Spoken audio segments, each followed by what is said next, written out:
Cukup saudara, kamu bangkit berdiri dari minggu pagi ini. Tuhan Yesus setia, Dia sahabat kita.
Bapa kami dalam surga, yang mengucap syukur ya Tuhan Yesus. Pada minggu pagi hari ini, kami ada di rumah ya Tuhan.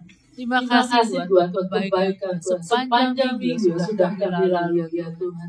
Terima kasih kesempatan kami beribadah pada minggu pagi hari ini ya Tuhan Yesus. Kami memuji Engkau ya Tuhan. Kami meninggikan nama-Mu sebab Engkau baik ya Tuhan Yesus. Terima kasih untuk hamba sudah ada di tengah-tengah kami ya Tuhan Yesus. Tuhan berkatilah ibadah pada pagi hari ini. Kami mengucap syukur ada di tengah-tengah kami ya Tuhan Yesus. Berkati dari awal tengah sampai akhir ibadah pada minggu pagi hari ini ya Tuhan. Kami mau mengucap syukur bersungguh baik. Terima kasih Tuhan Yesus. Haleluya. Amin. Amin. Sebelum duduk saudara beri jabat tangan satu dengan yang lain. Beri jabat tangan kanan kiri depan belakang. Puji Tuhan. Haleluya. Tuhan memberkati hari-hari kita. Aku berjalan tanpa beban.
Beban, lepaskan semua beban Anda.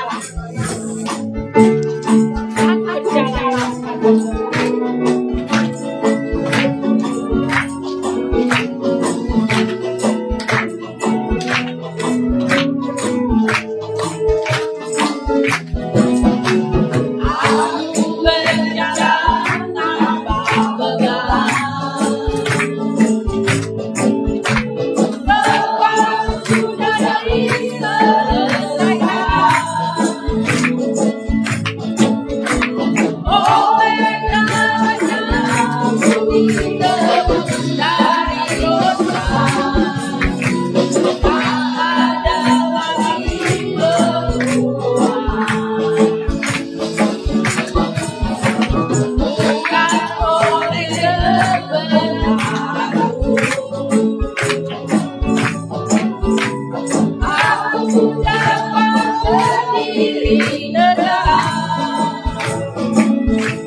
Tinggal berdiri, saudara. Bagi yang sudah tidak kuat berdiri, tidak apa-apa duduk. Bagi yang masih semangat memuji Tuhan, tetap berdiri, saudara. Puji Tuhan, Engkaulah firman dan musik.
Hari beri kemuliaan bagi Tuhan Yesus. Silakan saudaraku yang kekasih. Puji Tuhan. Masih memuji Tuhan, saudara? Puji Tuhan. Tuhan Yesus baik, Dia baik bagiku.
Tuhan Yesus selalu baik di segala waktu kita. Amin, saudara.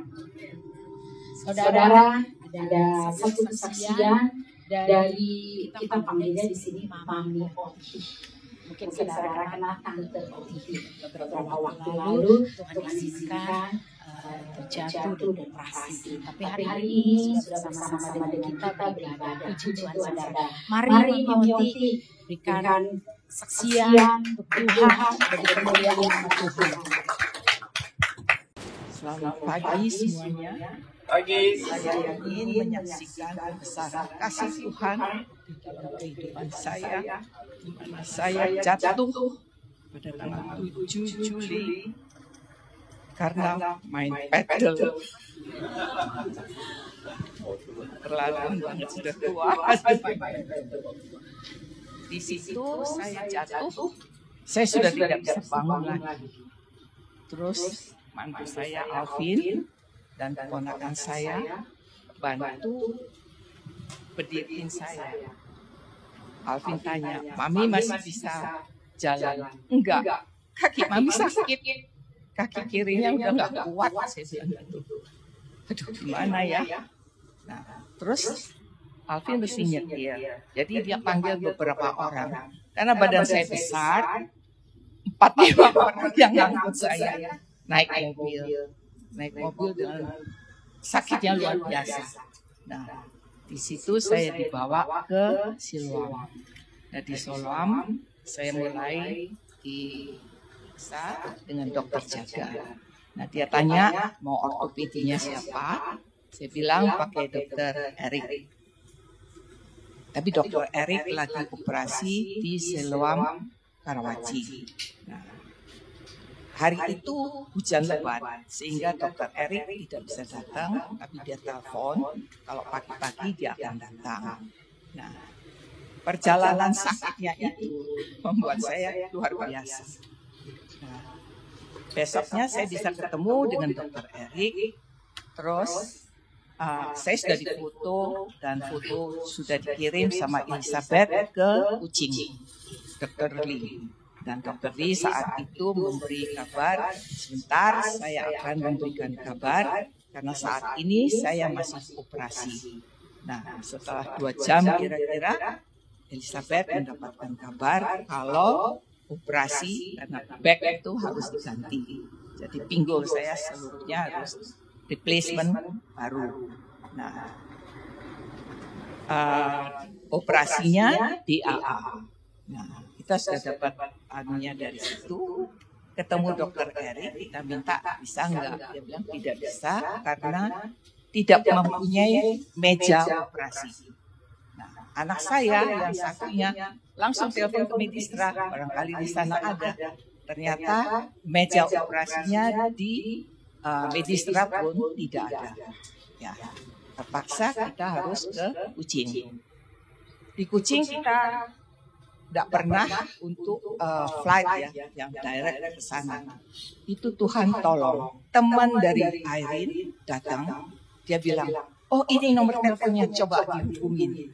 Dihubungin sama anak saya dan diselesaikan pembayarannya sehingga besok pagi jam 4 dijemput, langsung dibawa ke Halim untuk diterbangkan ke Kucing.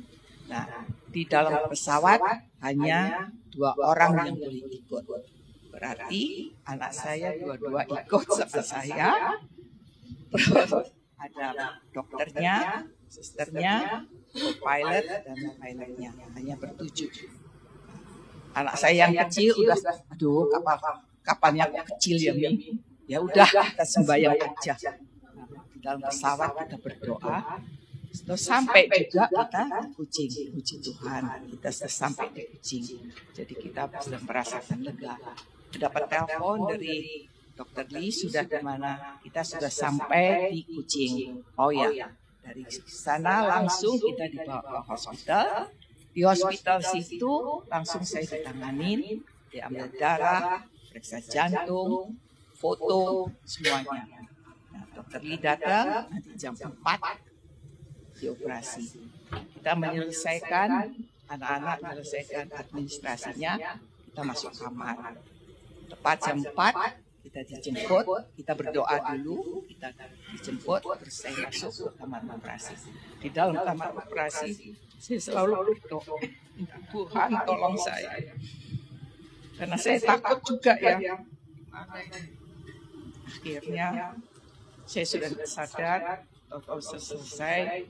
Nah, terus saya direskan di situ, saya didatengin sama dokter anestesi, dilihat keadaan saya oke.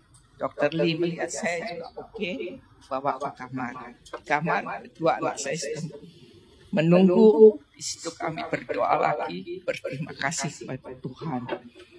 Esok pagi jam 11 saya sudah harus turun dari ranjang untuk berdiri. Tentu saya takut, tapi karena saya percaya Dia yang operasi saya harus jalan, saya harus berdiri. Di situ saya berdiri, coba jalan pelan-pelan dan dilihat sama Dia. Oke. Hanya berapa step aja kembali. The next day besoknya mulai saya terapi. Di situ tiap hari saya berusaha untuk cepat saya bisa jalan. Dan kuasa Tuhan. Dan saya berterima kasih pada Ibu Gembala, Bapak Wakil Gembala semuanya dan Ibu dan semua saudara-saudara seiman dari PDAMS ini. Saya mengucapkan banyak terima kasih atas doa-doanya. Terima kasih sekali lagi, terima kasih. Dan puji Tuhan semuanya berjalan dengan baik. Dan terima kasih sekali lagi. Amin.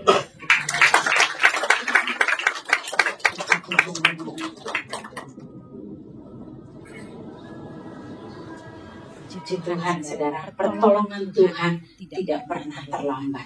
Malah saya dengar dari menantunya Pak Alvin, betul sudah operasi, sudah operasi. Mami di sini boleh main futsal. Wah, saya luar biasa ini menantunya ya. Puji Tuhan, saudara.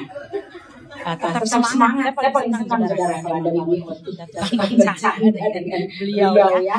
Ada satu lagi mungkin yang ulang tahun di bulan ini dan mungkin saudara kangen. Bu Hong Chen mau bersaksi menyaksikan kasih Tuhan. Mari. Karena saudara juga sudah kangen ya, sudah lama sekali kita tidak ketemu dengan Bu Hong Chen. Mari puji Tuhan. Beliau tetap keadaan sehat. Lama di Singapura tetap jaga harga kita dari AMS. Selamat pagi semuanya. Saya sangat bersyukur kalau pada hari ini berada di sini. Mungkin saya juga ingin menyaksikan bagaimana Tuhan sudah membuat mujizat di dalam kehidupan saya. Kita kembali pada tahun 2020 pada masa COVID. Pada waktu itu tidak tahu kenapa salah satu hormon saya yang isi itu tiba-tiba turun. Dengan tiba-tiba simptomnya jadi saya tuh pengen tidur terus. Sehari itu saya bisa tidur 18 jam, pengennya tidur terus gitu, kalau bisa jangan makan. Dan itu bahaya ya, mungkin bisa lolos gitu, bisa meninggal dalam keadaan tidur gitu. Jadi untuk top up-nya, saya tiap hari harus makan obat-obatan, terutama obat steroid. Dan pada masa itu adalah masa yang paling sulit buat saya gitu. Karena saya bisa blank dan dokter juga udah pesan, terutama kalau nyebrang jalan, tunggu dulu orang nyebrang baru saya nyebrang. Karena mungkin buat saya kelihatan itu lampu udah hijau padahal masih merah gitu kan. Itu saya jalanin, saya memakan obat itu 2 tahun setengah, bisa dibayangkan. Semua orang lockdown, sedangkan saya harus pergi ke rumah sakit selama 2 minggu sekali untuk cabut darah tes karena untuk disesuaikan di dalam obat-obatannya. Di dalam keterpurukan saya pada waktu itu, karena dokter tidak mengetahui kenapa tiba-tiba begitu, karena kan kalau check up general biasa, ini nggak pernah dicek. Jadi saya pernah 6 bulan merasa nggak enak, juga dokter bilang mungkin dari stres atau apa. Tapi karena kasih anugerah daripada Tuhan, saya betul-betul dipelihara. maksudnya tidak meninggal gitu kan, sampai akhirnya ketahuannya sama dokter jantung. Saya jalani hari-hari saya dan saya mulai penat gitu kan, menjalani hidup saya, periksa darah tiap hari. Dokter bilang karena imun saya jelek tidak boleh keluar dari apartemen. Saya tidak keluar selain dokter setahun setengah. Dan saya jalani itu selama 2 tahun setengah. Tapi saya ada kalanya saya sampai terpuruk, sampai saya juga tidak bisa berdoa. Apa yang harus saya doakan? Karena seperti tidak ada jawaban. Kadang-kadang saya berpikir, kayaknya Tuhan sibuk, mungkin ada yang lebih berat daripada saya, sehingga doa saya tidak dijawab. Tapi saya percaya firman itu adalah firman yang hidup. Dan saya baca dan saya percaya mengimani karena firman berkata, bagi orang yang percaya, Tuhan itu tidak pernah meninggalkan kita. Dan selalu menyertai kehidupan kita. Di situ saya mulai semangat walaupun banyak yang berdoa untuk saya. Kalau tidak ada usaha dari diri saya sendiri juga kan susah gitu kan. Dikala saya kadang-kadang sampai tidak bisa berdoa, ini ngomongnya kan sama aja gitu kan. Saya harus bangkit. Selama itu jadi saya komit tiap hari saya itu diam di dalam kamar, duduk di lantai. Kadang-kadang saya itu kalau berdoa bisa tidur tanpa sadar, bisa tidur setengah jam, 15 menit. Tahu-tahu saya bangun lagi gitu. Nah itu kan bahayanya, maksudnya saya salah lolos. Saya pikir saya susah gitu melewati ini. Tapi karena firman itu yang menyemangati saya, ketika saya benar-benar terpuruk, saya mungkin udah jangan berdoa ya, Tuhan juga bosan. Saya mulai menyembah yang pasti 2 jam tiap hari. Terus saya nyanyi menyembah dan tetap saya nyanyi itu lagu-lagu koyoyo. Dan saya mulai bangkit iman saya. Kemudian karena kasih anugerah Tuhan, saya itu disembuhkan total, dilepaskan dari semua obat-obatan. Tapi lepas dari situ, ada lagi yang lain. Bahwa ketika saya check up ya, dokter kandungan seperti biasa, dokter telepon harus cepat datang karena hasil lab saya ada yang mencurigakan. Dia bilang harus cepat dioperasi karena ada sel-sel yang abnormal di leher saya, jadi harus semua dibuang, kan? Semuanya dia bilang karena sudah tingkat agak tinggi, kalau tidak cepat-cepat dibuang, saya bisa menjadi kanker rahim. Dan karena saya sudah melewati 2 tahun setengah ini, saya juga percaya pada Tuhan. Firman itu bahwa saya juga bisa melewati ini. Dan saya juga berbuat yang sama. Di dalam kamar, saya juga tetap berdoa, menyembah. Saya bilang, Tuhan, kalau Tuhan sudah membiarkan saya melewati ini, saya juga pasti bisa melewati ini juga. Dan dokter bilang harus cepat katanya ini operasi. Dan saya bilang, ini kenapa bisa begini? Karena imun kamu terlalu jelek. Dan ada virus yang menyerang. Virus ini menyerang rahim kamu. Salah satunya mungkin ya karena saya terlalu banyak makan steroid. Salah satunya itu. Kemudian dijadwalkan operasi, semua berjalan baik. Hari kedua saya sudah jalan. Hari ketiga saya kolaps. Karena saya mengalami PE, pulmonary embolism, penyumbatan gumpalan darah masuk dalam paru-paru saya. Saya mulai sesak napas, jam 2 pagi saya membangunkan suami saya, kasihan tapi 2 seperempat saya nggak tahan. Sedang saya badan udah basah keringetan, merasa panas, ini jantung rasanya gini, berdebar cepat. Suami saya periksa 150 pada waktu itu jantung saya. Suster datang, kemudian langsung didorong. Ada alat dari ICU, saya dikasih oksigen. Kemudian saya berdoa, Tuhan, memang kalau sudah waktunya, saya pulang, saya siap. Saya bilang kan, tapi jangan biarkan saya terus hari demi hari menderita. Dan saya bilang kan saya nggak bisa tidur, saya berikan saya tidur. Dan betul, itu Tuhan berikan saya tidur. Waktu saya dibangunkan, dokter datang jam 6 kurang seperempat pagi. Pikir saya sudah ada di rumah Bapak. Ternyata dokter yang datang.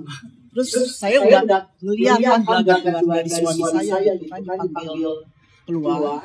Karena suami saya itu pandai sandiwara di depan saya. Seperti there is nothing wrong with you gitu kan. Padahal kritis gitu. Saya dalam keadaan kritis. Saya nggak boleh goyang selama 2 hari. Dan pinggang saya itu kejepit kumat lagi. Bisa terbayangkan nggak? Tapi saya berserah sama Tuhan, bodo amat. Saya ke kiri, ke kanan, goyang. Dan saya mulai dikasih dosis tinggi saban. Dan saya nggak boleh gerak. Ya mungkin takut tambah naik gitu kan. Dan puji Tuhan saya diberi ketenangan dan sejahtera gitu dari Tuhan kan. Dan saya pikir kayaknya nggak mati gitu kan. Saya gitu kan, saya merasa senang gitu, nggak apa-apa gitu kan. Dokter tanya, kamu bisa makan? Bisa. Itu yang saya membingungkan saya. Masih bisa makan kan bagus, kalau nggak bisa makan kan dokter lebih takut kan. Sudah dicabut, infus, semua dipasang lagi, semuanya. Tapi puji Tuhan, semuanya Tuhan lewatkan. Masa kritis, semuanya Tuhan lewatkan. Karena itu, jangan pernah meninggalkan Tuhan. Saya mengalami janji itu. Saya bilang, Tuhan harus saya bisa melewati ini semuanya.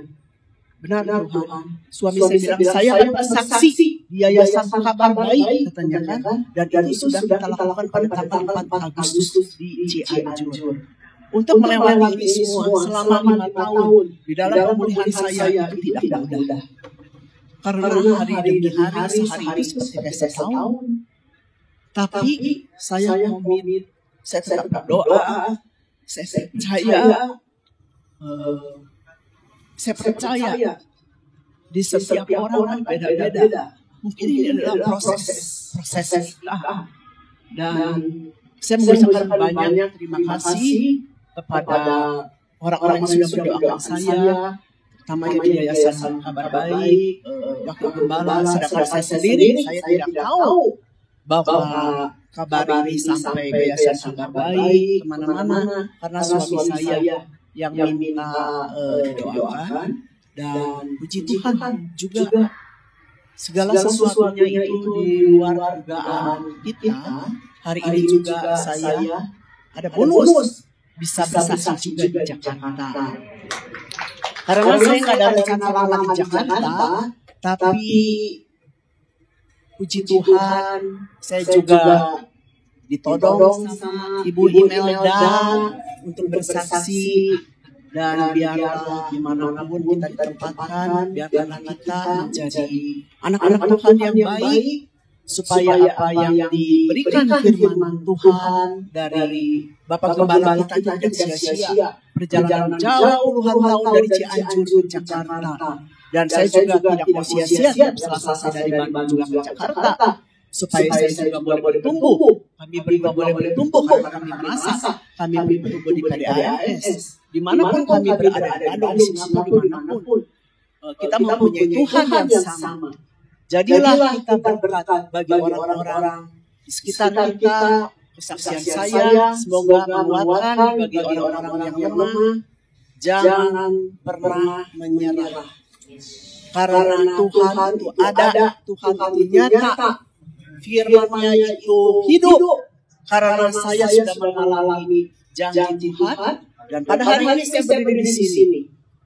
Tuhan ingin saya mungkin bersaksi untuk menguatkan orang-orang yang lemah, untuk supaya kita tetap setia pada Tuhan. Jangan melihat dunia di sekitar kita yang tidak menentu.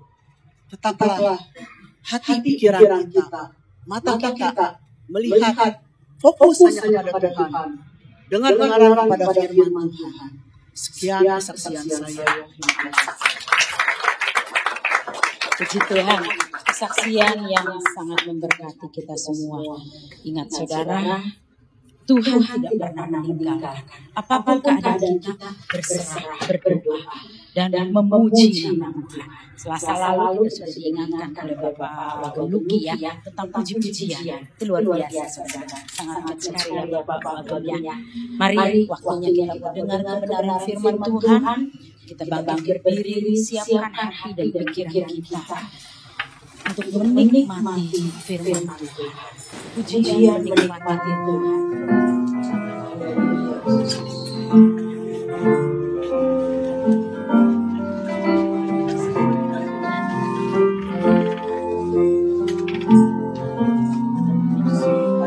Ku ingin menikmati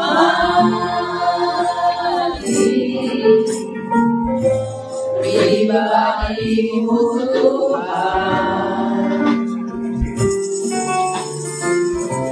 seperti rusa rindu mata air jernih.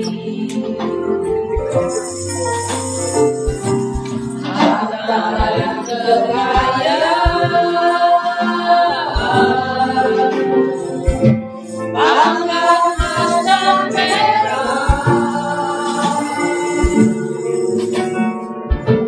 tak sebanding denganmu,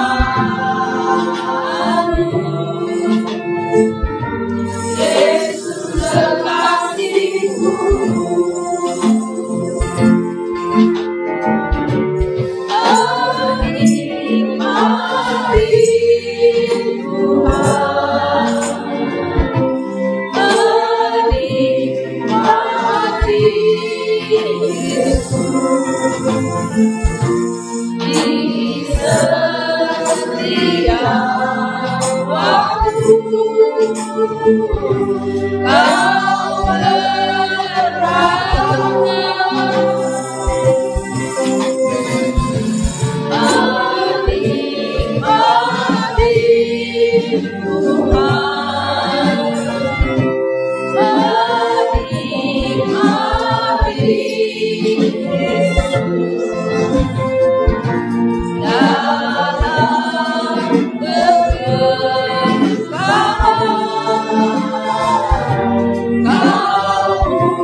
Bapa yang baik, kami mengucap syukur, terima kasih Tuhan.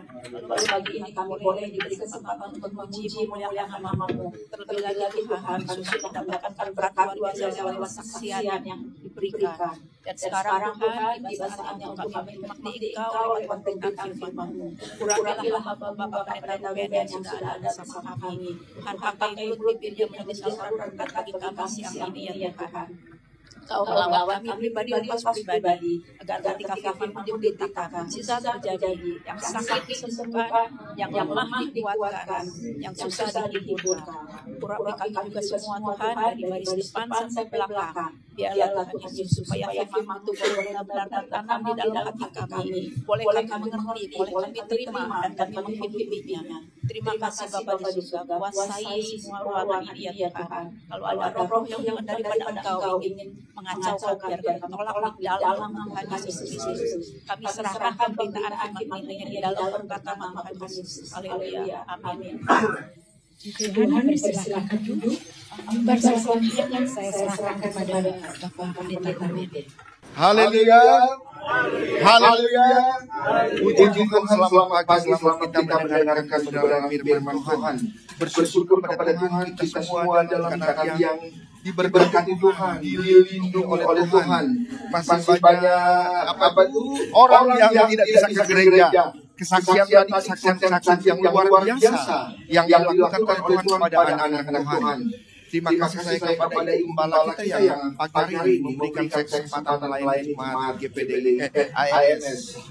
Tema kita adalah kejarlah kudusan. Kejarlah kudusan. Ibrani pasal 12 ayat 14. Ibrani pasal 12 ayat 14, saya baca dalam nama Tuhan Yesus Kristus. Berusahalah hidup damai dengan semua orang dan kejarlah kekudusan. Sebab tanpa kekudusan tidak seorang pun akan melihat Tuhan. Jemaat yang dikasihi oleh Tuhan, ada banyak orang Kristen, ada banyak orang percaya yang sering kali bertanya-tanya. Pertanyaannya satu, apakah orang Kristen, apakah anak-anak Tuhan bisa menjadi kudus, bisa hidup kudus? Yang kedua, apakah orang Kristen, apakah anak-anak Tuhan bisa melihat Tuhan? Nah, pertanyaan ini mungkin juga menjadi pertanyaan kita. Pertanyaan jemaat, pertanyaan hamba Tuhan. Sepertinya menjadi orang Kristen yang kudus, orang Kristen yang mencari rinduan ketemu dengan Yesus, itu adalah hal yang sangat susah, hal yang mustahil kita kerjakan. Hal ini menimbulkan banyak orang yang mempunyai anggapan berpikir, ya sudah kita usah hidup kudus, kita tidak usah mencari Tuhan, kita tidak usah mengejar kekudusan. Karena hal ini tidak bisa kita lakukan, karena kita orang berdosa. Walaupun sebenarnya dia sudah statusnya Kristen, statusnya orang percaya, statusnya pengikut Kristus, tetapi dalam pikirannya masih beranggapan saya orang berdosa, saya orang bersalah, tidak mungkin saya hidup kudus. Pemikiran seperti ini adalah pemikiran yang bertentangan dengan keselamatan. Jemaat yang dikasihi oleh Tuhan Yesus Kristus, waktu kita bertobat, percaya pada Yesus Kristus sebagai Tuhan dan Juru Selamat hidup, Tuhan memberikan jaminan bahwa kita sebagai orang percaya bisa hidup kudus. Dalam Yesus Kristus sudah mensucikan kita. Kita sudah ditebus dari hidup kita yang lama. Oleh sebab itu firman berkata, tanpa kekudusan tidak ada seorang pun yang bisa melihat Allah. Jemaat yang dikasihi oleh Tuhan, yakinkan diri kita bahwa kita orang-orang kudus. Amin. Di sini tidak ada orang berdosa. Kita adalah orang yang sudah dikuduskan dan disucikan oleh darah Yesus Kristus. Memang kita masih bisa berbuat dosa, tapi kita bukan orang berdosa. Ingat, kita masih bisa berbuat dosa. Kita masih bisa jatuh dalam dosa. Tapi kita hidup dosa. Kita bukan orang berdosa. Kita orang kudus, orang benar yang dalam 1 kali 24 jam belum bisa menjamin kita tidak berbuat dosa. Amin. Ada yang bisa jamin hidupnya hari ini dari pagi sampai malam tidak bisa berbuat dosa. Tetapi status kita sebagai orang percaya, kita adalah orang-orang yang kudus. Bagi orang Kristen yang belum bertobat, yang belum menyerahkan sepenuhnya hidupnya kepada Yesus Kristus, kekudusan itu memang susah. Kekudusan memang sulit. Tetapi bagi saya, bagi kita, bagi anak-anak Tuhan yang mengikuti pagi hari ini, yang sudah bertobat, kekudusan adalah target kita. Kekudusan adalah tujuan hidup kita setiap hari. Amin. Haleluya. Hidup dalam kekudusan bukan gampang. Hidup dalam kekudusan, mengejar kekudusan bukan hal yang gampang. Itu hal yang susah. Tetapi bukan berarti kita tidak bisa hidup dalam kekudusan. Susah memang.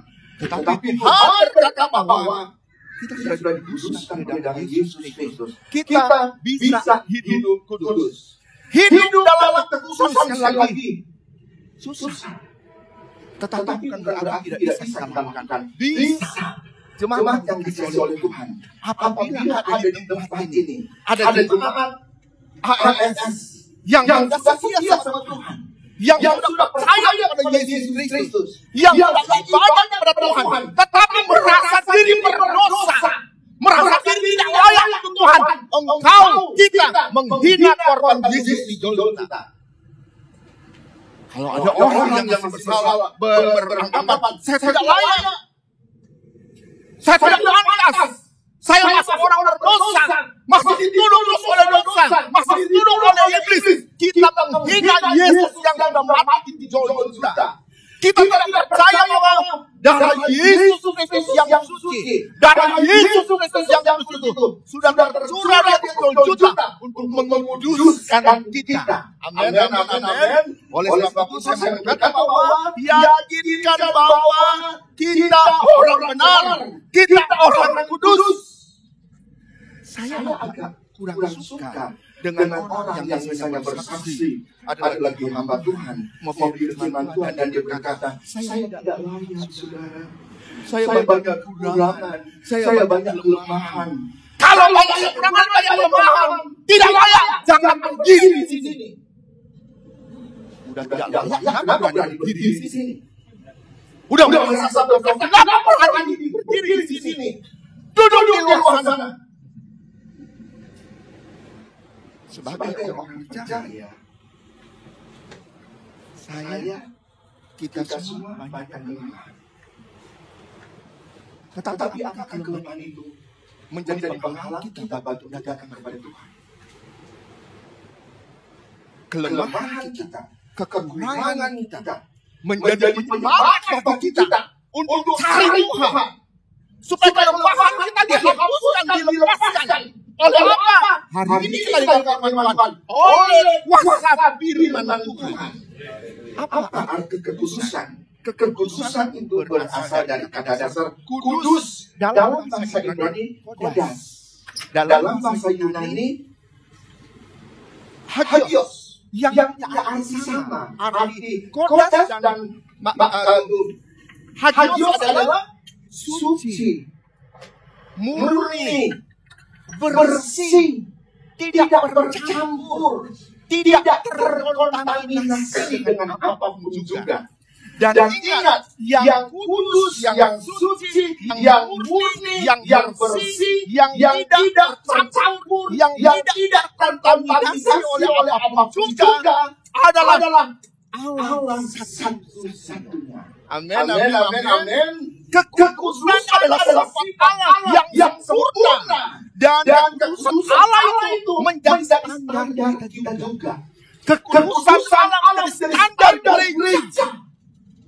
Saya baru-baru ini dengar ada orang berkata, dia bilang begini, sekarang jemaat beda katanya, tidak seperti yang lalu-lalu. Jemaat sekarang tidak lagi mengutamakan kekudusan. Kekudusan hilang dari gereja. Saya tidak setuju dengan kata-kata itu. Kalau saya tetap beranggapan bahwa persekutuan ada di mana-mana, gereja ada di mana-mana. Sekarang di Jawa Barat, saya di Jawa Barat, kalau datang gerejanya cuma di kota kabupaten. Sekarang di mana-mana ada. Sekarang hampir 1.000 sampai kalau lubang tikus bisa dijadikan tempat perintisan dirilis oleh keluar sekolah Alkitab.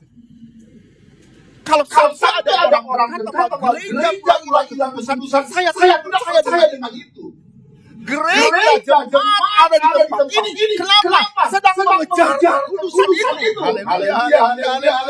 Dan kekudusan bekerja di tempat ini sampai kekudusan itu sempurna. Dan kita akan bertemu dengan Yesus Kristus. Haleluya.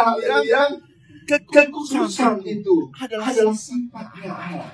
Allah adalah satu-satunya yang kudus, tidak ada yang lain. Tetapi oleh kasih karunia Tuhan, kita orang yang berdosa ini dikuduskan oleh kematian Yesus Kristus. Baca dulu Imamat 19 ayat 2. Imamat pasal 19 ayat 2. Berbicaralah kepada segenap jemaat Israel dan katakan kepada mereka, kuduslah kamu, sebab aku Tuhan adalah kudus. Kalau Tuhan adalah kudus dan dia berkata, kamu harus kudus, berarti saya jemaat yang hadir pada hari ini bisa hidup kudus. Bisa hidup kudus. Bisa, kenapa Tuhan sendiri yang bilang, kuduslah kamu, sebab aku kudus. Satu perintah yang diberikan oleh Tuhan, artinya perintah itu bisa dilakukan. Tuhan kita bukan yang kejam. Tuhan yang jahat, yang memberikan perintah kepada umatnya, dan umatnya tidak bisa melakukan itu. Jahat Tuhan kita. Kalau bilang kita kudus, karena dia kudus, kita bisa melakukan. Kita bisa mencapai kedudukan itu. Dan itu adalah gereja, target jemaat, target Tuhan. Jemaat harus hidup kudus. Haleluya. 1 Petrus 1 ayat 15. 1 Petrus 1 ayat 15. Tetapi hendaklah kamu menjadi kudus di dalam seluruh hidupmu, sama seperti yang kudus yang telah memanggil kamu. Kita bisa kudus sama seperti Yesus Kristus. Hendaklah kamu menjadi kudus dalam seluruh hidupmu. Bukan cuma yang kudus, bukan cuma tangan yang kudus, bukan cuma mata yang kudus, bukan kaki yang kudus, tapi seluruh hidup kita. Makanya Alkitab berkata firman Tuhan Roma pasal 12 berkata, persembahkanlah tubuh sebagai persembahan yang hidup, kudus dan yang berkenan kepada Allah. Sekali lagi Allah yang khusus memberikan kekudusan itu kepada saya dan saudara. Kita bisa hidup kudus. Karena Allah adalah kudus, makanya Allah mau umat Tuhan yang menyembah Dia adalah umat yang kudus. Karena Allah adalah yang kudus, Dia mau orang yang memuji Tuhan adalah orang yang kudus. Karena Allah yang kudus, maka Allah mau bahwa orang yang Tuhan hidup dalam kekudusan. Saya selalu berkata pada mahasiswa bahwa mimbar ini adalah kudus. Karena mimbar ini adalah kudus. Orang-orang yang berdiri di belakang mimbar adalah orang-orang yang kudus. Amin. Haleluya.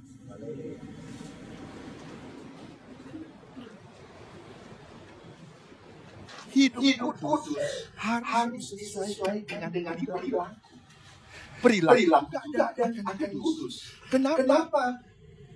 Ujung-ujungnya ada banyak orang tidak ke gereja. Ada banyak orang yang mundur dari gereja karena mereka berkata hidupnya tidak sesuai. Katanya orang kudus, tapi perbuatannya kudus.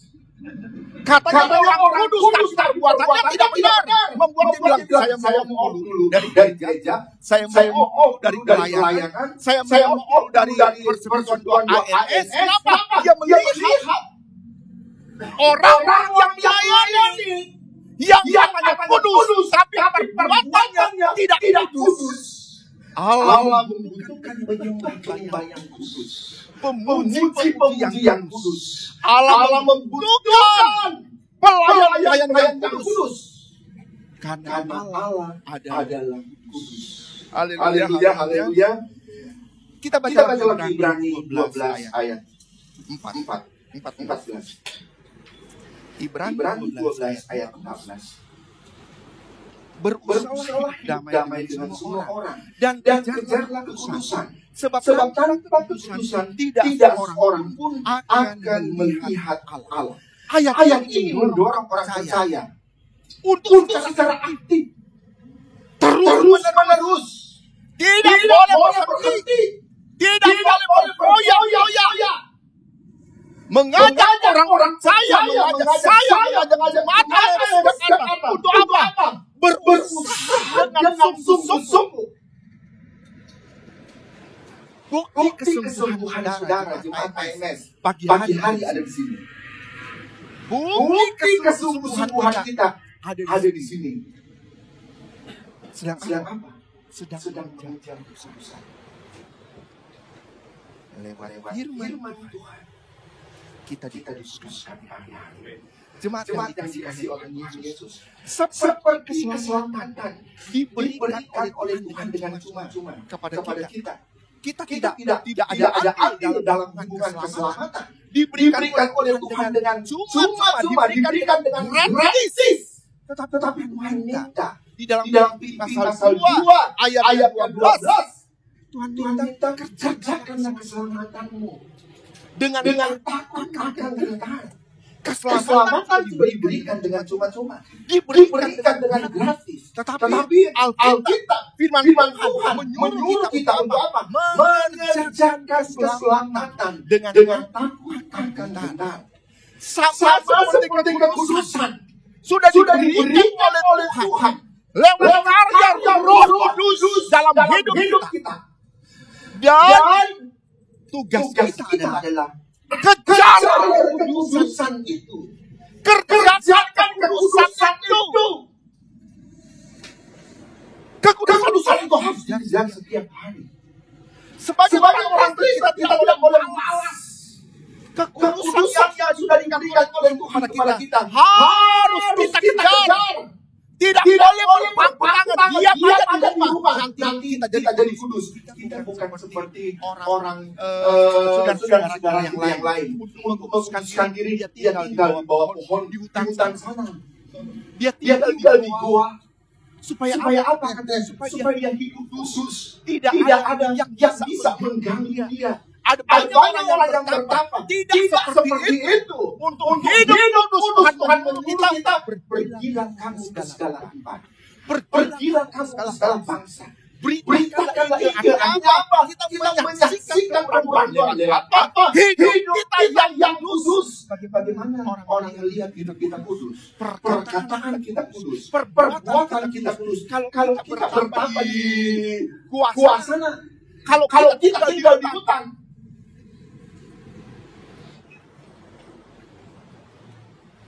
kekudusan harus diajar. 1 Petrus 2 ayat 9. 1 Petrus 2 ayat 9.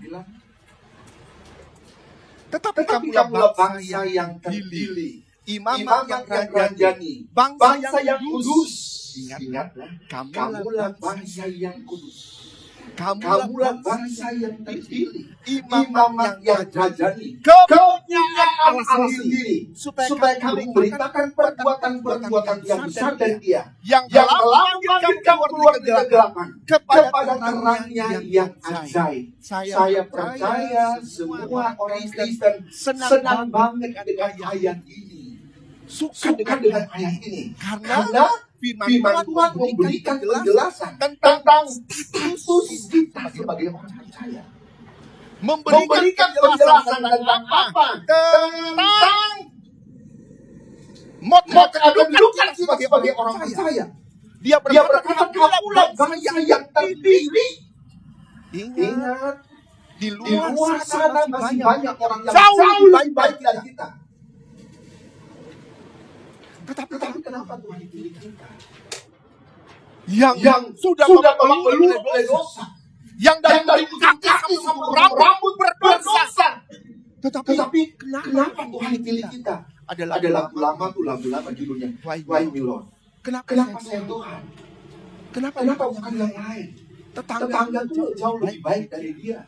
Dia tidak mencuri. Dia tidak berzina. Dia tidak membunuh. Dia tidak tipu sana tipu sini. Saya yang begitu. Tetapi kenapa saya yang dipilih oleh Tuhan? Why Lord? Katanya. Kenapa saya itu hak Tuhan yang tidak bisa diganggu oleh siapa juga. Kamulah bangsa yang terpilih, imam yang rajani, pemerintahan Allah ada pada kita. Kepunyaan Allah sendiri. Ingat siapapun juga kita milik Kristus. Saya bukan milik apa saya. Saya bukan milik apa saya. Saya mereka. Om bukan milik istrimu. Tante kau bukan milik suamimu. Anak-anak kau bukan milik bapamu. Engkau milik Allah. Mama, kita cuma dipakai oleh Tuhan melayani kita. Suami istri cuma alat yang dipakai oleh Tuhan untuk mendampingi kita. Bukan milik mereka. Kita adalah milik kepunyaan Allah sendiri. Supaya kamu memberitakan perbuatan yang besar dari Dia. Yang telah memanggil kamu keluar dari kegelapan kepada terangnya yang ajaib. Saya bilang tadi, kenapa saya Tuhan? Kan saya dulu gelap. Tapi Tuhan dari gelap kepada terangnya yang ajaib katanya. Kita sampai tidak habis pikir. Sebagai manusia saya bisa protes loh pada Tuhan nanti. Karena waktu saya jalan-jalan di surga nanti, saya lihat, ini kan yang bunuh pendeta. Ini kan yang bakal gereja. Protes Tuhan. Saya nomor 1 paling depan. Model Tuhan. Di surga. Tuhan protes. Kenapa itu Tuhan bakal gereja? Yang gereja kok ada di sini? Di surga. Ayah, si Tuhan. Masa yang model begini ada di sana? Sedangkan tetangga saya kalah banget Tuhan. Banget sopan. Mana dia Tuhan? Kau gak ada di surga. Kamu soal Ben. Kan begitu belagu kamu. Soal masuk surga itu urusanku. Kamu tahu dia di surga karena dia meninggal, dia bertobat dan dia mengaku Yesus Tuhan selama hidup. Yang baik kalau itu sampai hidup dalam dosa, maka ada dari sini. Soal keselamatan itu punya Tuhan. Umat punya Allah. Saya bilang tadi, walaupun ini status kita luar biasa, bangsa yang ini, imam rajani, umat punya Allah sendiri. Tetapi kita harus ingat bahwa walaupun status kita, kita bangsa kita dalam posisi dipilih oleh Allah, imam rajani. Tetapi tidak otomatis kita hidup dalam kesucian, dalam kekudusan dari hari ke hari. Tidak ada jaminan bagi orang percaya 1 jam dia tidak akan berbuat dosa. Tidak ada jaminan. Oleh sebab itu, walaupun kita umat yang sayang Allah, saya bilang tadi, saya bukan orang berdosa, tapi saya masih bisa jatuh dalam dosa. Saya jatuh dalam dosa, tapi ingat, saya hidup dalam dosa. Siapa juga bisa jatuh dalam dosa. Tetapi jangan hidup dalam dosa, keluar dari dosa. Kalau kita jatuh dalam dosa, jemaat yang dikasih oleh Tuhan, status kita luar biasa. Tetapi ingat, Roma 7 ayat 18-19 baca dulu. Roma pasal 7 ayat 18-19. Sebab aku tahu bahwa di dalam aku, aku sebagai manusia, tidak ada sesuatu yang baik. Sebab kehendak memang ada di dalam aku, tetapi bukan hal berbuat yang baik. 19.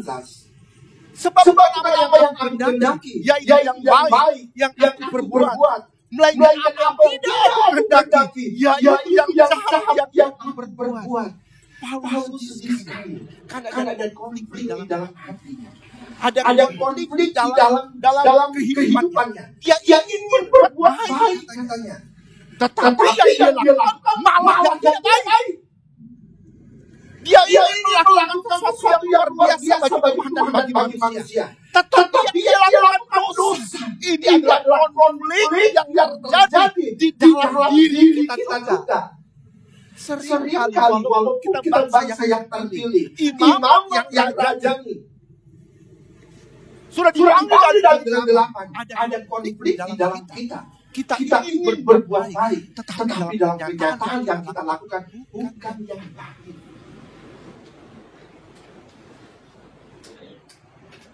Saya tidak mau mencuri, tetapi saya lagi duduk. Gak mau, saya tahu ini dosa. Saya tahu bisa membuat saya dimarahi oleh Tuhan. Tetapi karena kebutuhan, aku ingin berbuat baik.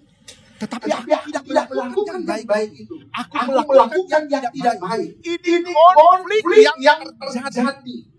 Untuk mengatasi ini, kita harus apa? Kejar kekudusan. Amin. Untuk mengatasi konflik yang terjadi dalam hati kita, ingin berbuat baik, tetapi kita berbuat tidak baik. Satu-satunya cara, kejar kekudusan.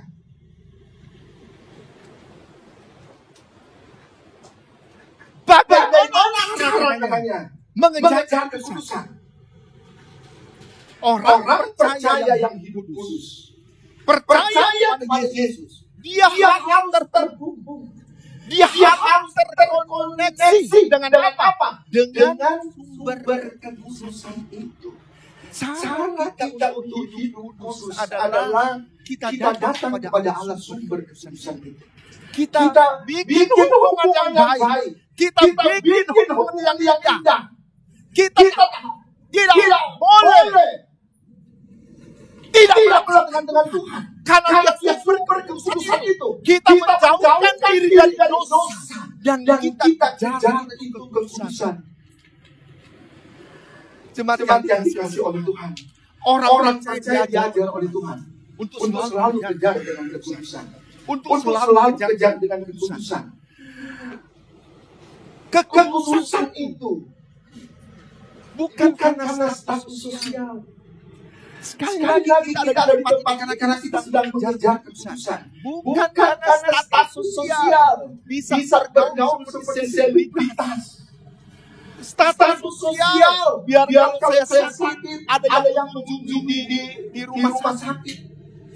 Mengejar status sosial biar saya bisa ajak pesta oleh komunitas orang Kristen, oleh komunitas orang percaya. Kekudusan bukan itu, bukan mengejar status sosial. Tetapi karena ingin dekat dengan Tuhan, ingin terkoneksi dengan kekudusan itu, dan ini sudah dilakukan oleh jemaat AMS Jakarta. Haleluya.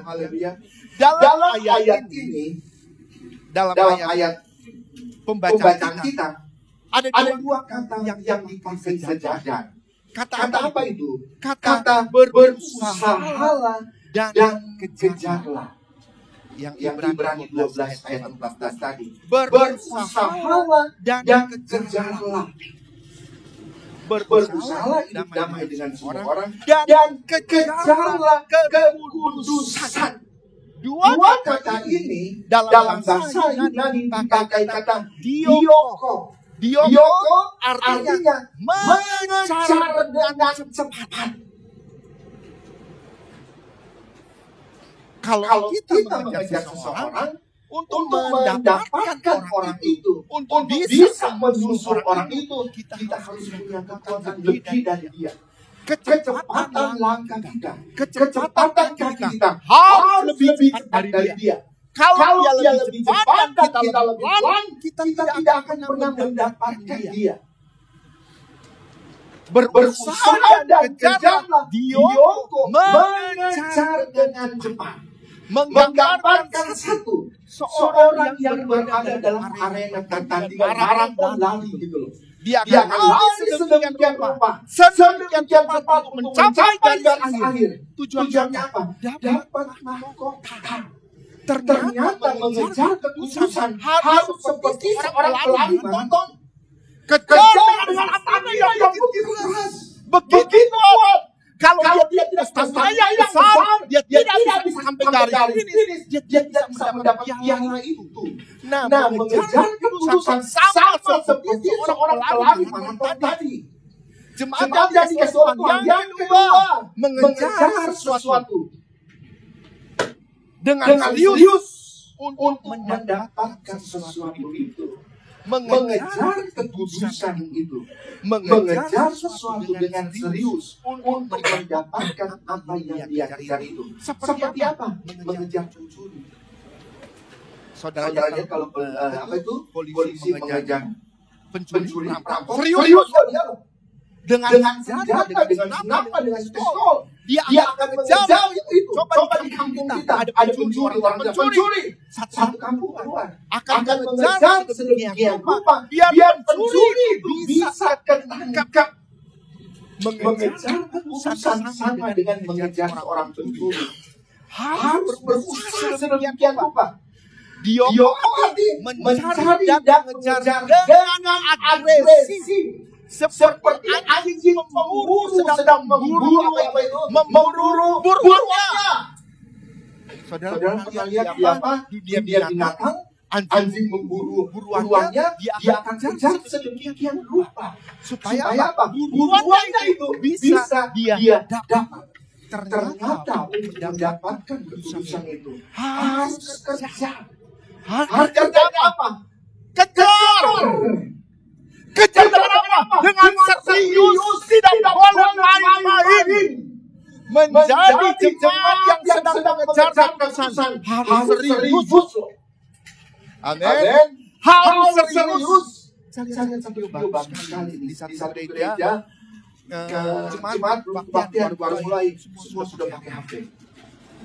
Tiba-tiba datang satu orang. Diambil tanpa polisi, ambil itu HP. Tonton sampai dia begini dengan marah. Dia kasih Alkitab. Diambil itu HP tanpa permisi. Orang itu marah. Dia kasih Alkitab, orang itu sambil berdoa. Dia datang lagi dengan satu lagi. Dia ambil tanpa permisi. Dia kasih Alkitab. Orang itu seperti mana? Serius loh kalau kejar keputusan. Jangan serius kalau lagi kejar keputusan. Lupa yang luar. Fokus serius pada kita. Karena Allah hadir di tempat yang kudus. Allah hadir di tempat yang suci. Tempat ini kudus. Tempat ini suci. Serius ibadah. Terlalu kalau ada yang ngantuk saya sudah teriak-teriak. Ada yang sambil puasa 3 hari 3 malam lagi. Gara-gara bisa merasakan hadiratnya itu. Serius, saudara. Seperti seorang polisi mengejar pencuri. Seperti anjing pemburu yang sedang mengejar buruannya. Fokus. Firman Allah minta kepada kita kejar keputusan dengan serius, dengan fokus, dengan semangat yang berkobar-kobar. Saya lihat semua semangat tadi pagi. Memang saya pertama kali nyampe, tetapi waktu saya lihat semua yang datang senyum dengan muka yang ceria, muka yang saya dulu waktu saya praktek di Sanger jauh di batas dengan Filipina. Saya ditugaskan oleh Bapak Malang. Kalau ada tamu, Ruben antar ke rumah jemaat. Karena kalau saya yang atas pasti dapat duit. Hamba Tuhannya. Saya dikasih nama sama jemaat 10.000. 10.000 37 tahun yang lalu loh. 10.000. Makanya saya disuruh sama malah ada dari mana pun juga kerjaan antar dia ke rumah jemaat. Soalnya 70.000 di kampungnya Om Rogi. Saya pernah tinggal di sana, melayani di sana. Saudara, dan tadi senyum banyak senyum yang begitu menawan. Senyum bulus, bukan senyum bulus. Senyum dengan kekeluargaan. Jemaat yang dikasih oleh Tuhan, kejarlah keputusan adalah upaya proaktif, upaya yang sungguh-sungguh, tidak malas. Jangan berharap orang yang malas gereja dia hidup kudus. Kenapa? Kita dikuduskan oleh darah Yesus Kristus. Kita dikuduskan oleh firman Tuhan. Dan kita dikuduskan oleh ibadah kita pada pagi hari ini. Kalau tadi bersalah, mari bersalah. Waktu dengar firman Tuhan pagi hari ini, Roh Kudus yang bekerja mengkhususkan kita. Waktu kita dengar firman Tuhan, kita ada bagaimana dengan orang lain, kita dikhususkan oleh kuasa firman Tuhan yang kita dengar pada pagi hari ini. Karena saat mungkin orang di luar sana yang Bapak pukul tidak gereja, dia bisa dikhususkan. Firman Tuhan mengajar kepada kita. Kita harus hubungan yang intim. Lewat apa? Tadi kesaksian dari Ibu Hongchan, persatuan yang dibangun. Dikejar lewat apa? Lewat persatuan. Lewat doa yang intim. Lewat baca firman Tuhan. Lewat berbuat baik saat teduh.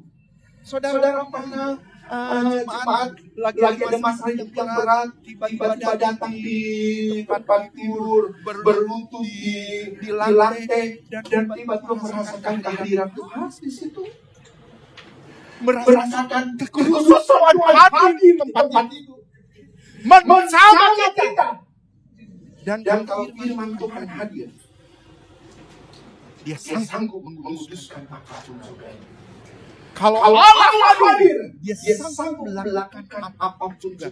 Kejar kekhususan dengan membangun keimanan dengan Tuhan lewat ibadah. Firman Tuhan berkata, jangan kau menjauhkan diri dari persekutuan. Jangan kau menjauhkan diri dari ibadah. Jangan sampai tidak baca firman Tuhan, baca Alkitab. Ini orang Kristen di kampung nih, orang Kristen di kampung nih. Mau Natal, mau ke gereja kan, cari Alkitab. Ketemu di atas lemari, pukul. Karena dia sudah 1 tahun nggak pegang, sudah penuh dengan debu, makanya dia penuh. Udah 1 tahun nggak dipegang. Waktu dia buka halaman pertama, halaman kedua, sudah dimakan sama Yesus. Nggak pernah dibaca, nggak pernah dibuka. Waktu dia buka lagi ke dalam, ada puntung rokok. Tahun lalu waktu dia ke gereja, pulang ke gereja di jalan, dia lupa taruh di sini. Bahkan mana mungkin firman Tuhan bisa menyucikan kita, bisa menguduskan kita. Kalau Alkitab sampai makan dengan sampai bisa dibuka karena sudah telem gini. Udah sampai robek di telinganya. Padahal firman Tuhan bisa menguduskan kita. Rajin baca firman Tuhan. Karena Alkitab bilang ada satu waktu firman Tuhan akan diangkat oleh Tuhan. Orang akan cari firman Tuhan dari utara, barat, timur, selatan, tapi dia tidak akan ketemu. Mumpung firman Tuhan, baca firman Tuhan gratis. Baca firman Tuhan. Sebelum baca firman Tuhan, pajak sama pemerintah. Baca firman Tuhan.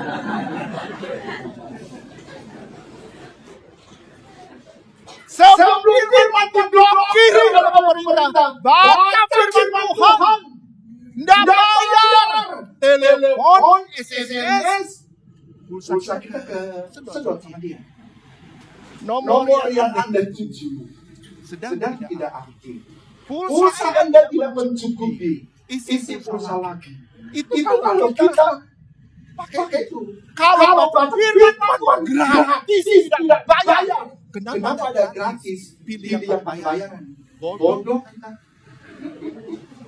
Bangun kekhususan kita. Kejar kekhususan dengan hubungan yang intim dengan Allah. Kekhususan adalah satu proses yang harus kita lalui seumur hidup kita.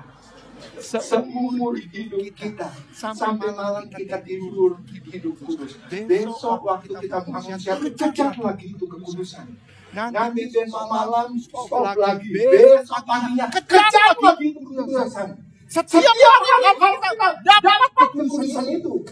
Jangan sampai kekhususan lepas. Hasilnya apa? Daripada kita mengejar kekhususan. Alkitab tadi berkata bahwa kita akan melihat Allah. Kekudusan adalah tiket bagi kita untuk melihat Allah. Kekhususan adalah tiket bagi kita untuk ketemu dengan Tuhan. Jemaat yang dikasih oleh Tuhan, selama ini bertahun-tahun kita ketemu dengan Tuhan cuma lewat mata iman kita, mata rohani kita. Kita ketemu dengan Tuhan cuma lewat baca firman Tuhan. Tetapi kalau kita mengejar kekhususan, satu hari kita akan ketemu dengan Yesus muka dengan muka. Hal ini yang kita rindukan, satu hari kita akan ketemu Yesus Tuhan. Tidak dalam menurut kata orang, tetapi kita akan langsung ketemu dengan Yesus kekasih jiwa kita yang selama kita tinggal di Indonesia, kita merindukan Dia. Kalau kita mengejar kekhususan, satu hari kelak kita akan ketemu dengan Yesus. Bukan cuma dengan Yesus, kita akan ketemu sama-sama jemaat. Dan kita akan berkata, puji Tuhan karena tidak sia-sia kita kejar kekhususan di ANS. Kita bisa ketemu di Jakarta, di surga. Jemaat yang dikasih oleh Tuhan. Satu doa saya, kalau kita tidak ketemu di Indonesia, tidak ketemu lagi di Jakarta, tidak ketemu di gedung ini, tidak ketemu di Yayasan Kabar Baik, kita akan ketemu satu di surga. Yang penting kejar kekhususan. Amin. Kejar kekhususan. Dan kita akan ketemu dengan Yesus kekasih jiwa kita. Tuhan Yesus memberkati kita. Pemain musik pegangkan tangan Yesus. Haleluya. Glory, haleluya. Engkau yang kudus, mengalirlah kuasa di tempat ini. Haleluya. Glory, glory.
Jemaat yang mau berdiri silakan berdiri. Pegangan tangan Roh Kudus.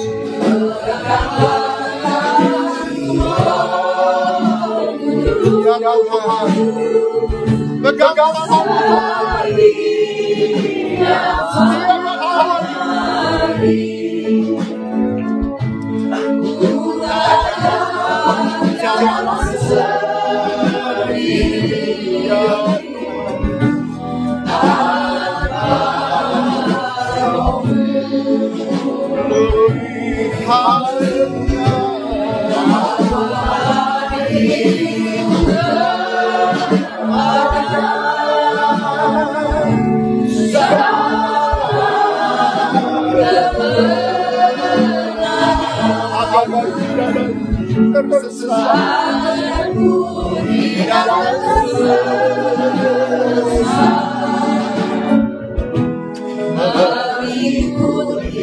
Sekali lagi pegangan tangan Roh Kudus. Haleluya ya Tuhan.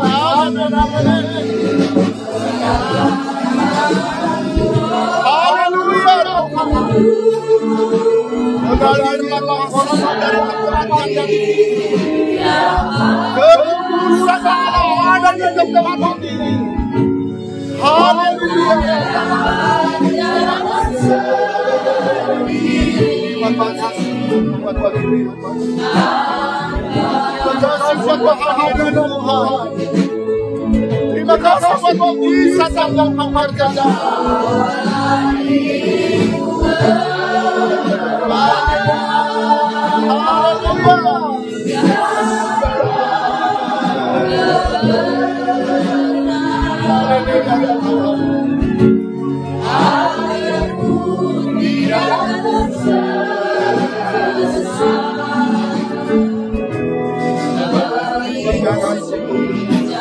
Aku tidak tersesat. Aku tidak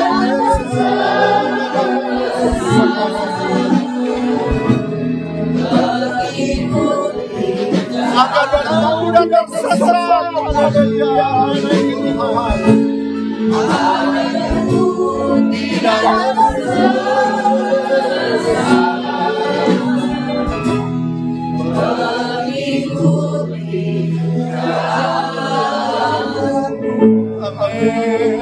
haleluya, haleluya. Terima kasih Tuhan. Haleluya. Glory, glory, glory, glory, glory. Terima kasih.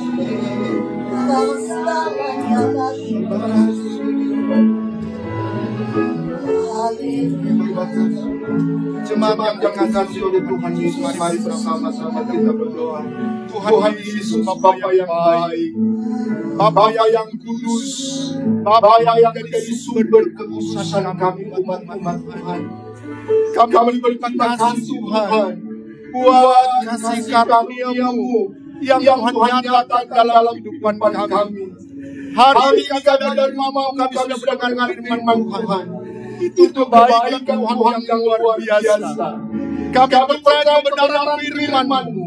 Roh Kudus yang bekerja menguduskan kami, menguruskan kami dari hari ke hari. Terima kasih buat pekerjaan karya Roh Kudus di dalam kehidupan kami orang-orang yang bersandar kepada Engkau. Tuhan Bapa yang baik, kami berdoa buat umat Tuhan yang hadir di tempat ini maupun yang hadir di rumah. Tuhan jaga, Tuhan melihara iman mereka. Mampukan tetap bertahan dalam kasih karunia Tuhan. Mengejar kebenaran, mengejar kekudusan. Karena hanya dengan kekudusan kami bisa melihat Engkau. Kami sudah diberkati oleh Tuhan lewat firman Tuhan. Dan kami bersuka cita buat kehadiran Allah Roh Kudus. Terima kasih Tuhan, semua sudah diberkati. Dalam nama Tuhan Yesus kami berdoa mengucap syukur. Haleluya, puji Tuhan. Amin. Silakan dulu, saya serahkan kepada Yesus. Tuhan, terima kasih kepada Ben, firman-Nya yang sangat berkati kami pada hari ini. Sebentar akan memberikan korban persembahan yang bertugas yang dipersiapkan. Mari kita berdoa. Tuhan Yesus, terima kasih untuk firman-Mu sudah menegur kami ya Tuhan, agar kami dapat hidup kudus ya Tuhan, mengejar kekudusan di dalam kehidupan kami, agar kami dapat bertemu muka dengan Engkau, Juru Selamat kami yang hidup. Terima kasih Bapa di sorga, berkati terus hamba-Mu Bapak Pendeta Ruben yang sudah membawakan kebenaran firman Tuhan. Pakai dia lebih lagi hari lepas hari. Terima kasih Bapa. Saat ini kami sidang jemaat-Mu di tempat ini ya Tuhan. Kami akan memberikan korban persembahan untuk Engkau, untuk pekerjaan-Mu di tempat ini.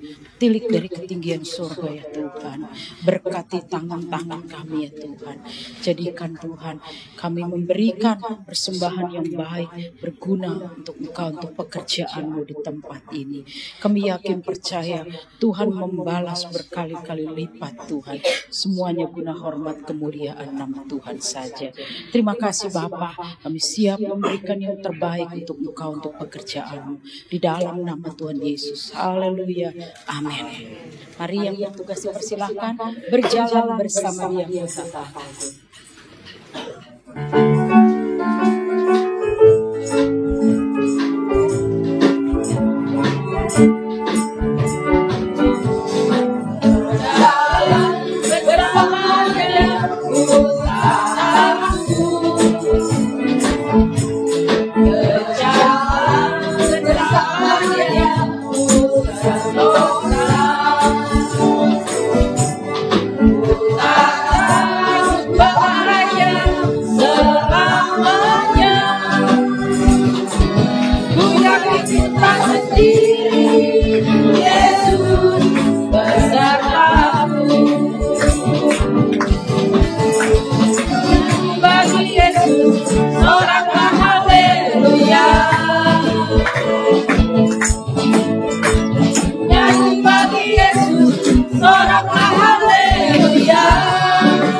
persembahan yang sedang jemaat berikan.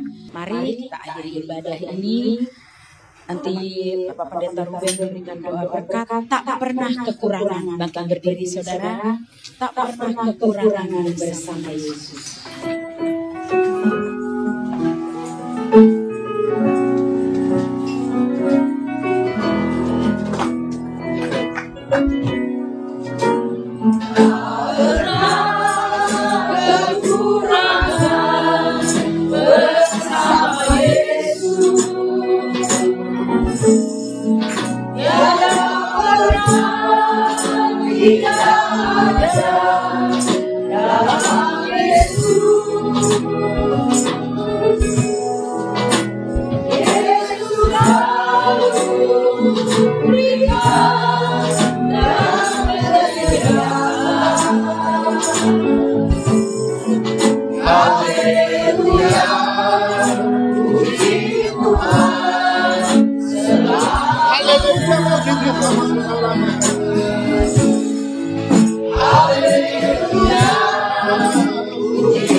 Bapak Ibu, saudara-saudari jemaat yang dikasihi oleh Tuhan Yesus, mari kita berdoa. Puji, hormat, terima kasih kami untuk Engkau Tuhan, untuk terselenggaranya ibadah pada hari ini. Kami diberkati dengan berkat-berkat surga yang heran dan luar biasa. Semua yang hadir Tuhan, baik yang di tempat ini, yang ada di rumah, sudah diberkati dengan berkat-berkat surga yang heran dan luar biasa. Semua hamba-hamba Tuhan yang ambil bagian dalam pelayanan, pemimpin pujian, singer, pemain musik, kolektan penerima tamu, semua sudah diberkati oleh Tuhan dengan berkat-berkat surga yang heran dan luar biasa. Pagi hari ini kami umat-umat Tuhan bersatu hati khusus untuk Ibu Gembala kami. Tuhan, kami minta kemurahan Tuhan, biar kekuatan dan kesehatan dari Ibu Gembala kami dipelihara oleh Tuhan. Segala tanggung jawab yang diberikan oleh Tuhan kepada Ibu Gembala kami bisa dia kerjakan dengan baik. Nama Tuhan diagungkan dan nama Tuhan dimuliakan. Baik dia sebagai Gembala GPD Cianjur, pimpinan sekolah Alkitab, STT, TK, SD, SMP, AMS Jakarta, Tuhan mampukan memberikan hikmat akal budi dari Tuhan, biar Ibu Gembala kami bisa mengerjakan semuanya dengan baik. Nama Tuhan diagungkan, nama Tuhan dimuliakan. Diberkatilah anak-anak mantu cucu-cucu dalam pekerjaan, dalam pelayanan mereka. Diberkati berlipat-lipat kali ganda. Bapak Wakil Gembala di tempat ini, semua Wakil Gembala dipakai oleh Tuhan. Keluarga mereka diberkati oleh Tuhan melalui pelayanan mereka. Nama ditinggikan senantiasa. Terima kasih. Kalau ada umat-umat Tuhan yang tidak sempat hadir pada pagi hari ini, mereka sedang sakit di rumah atau di rumah sakit, bersatu hati kami berdoa dalam nama Tuhan Yesus. Biar tangan-Mu yang berkuasa, tangan-Mu yang berlomba menjamah umat-umat Tuhan. Mereka dipulihkan, mereka disembuhkan. Kami rindu mereka bersama-sama dengan kami beribadah dalam agan dan memuliakan nama Tuhan. Tuhan tolong berkati rencana ibadah yang nanti. Tuhan tolong semuanya bisa berjalan lancar.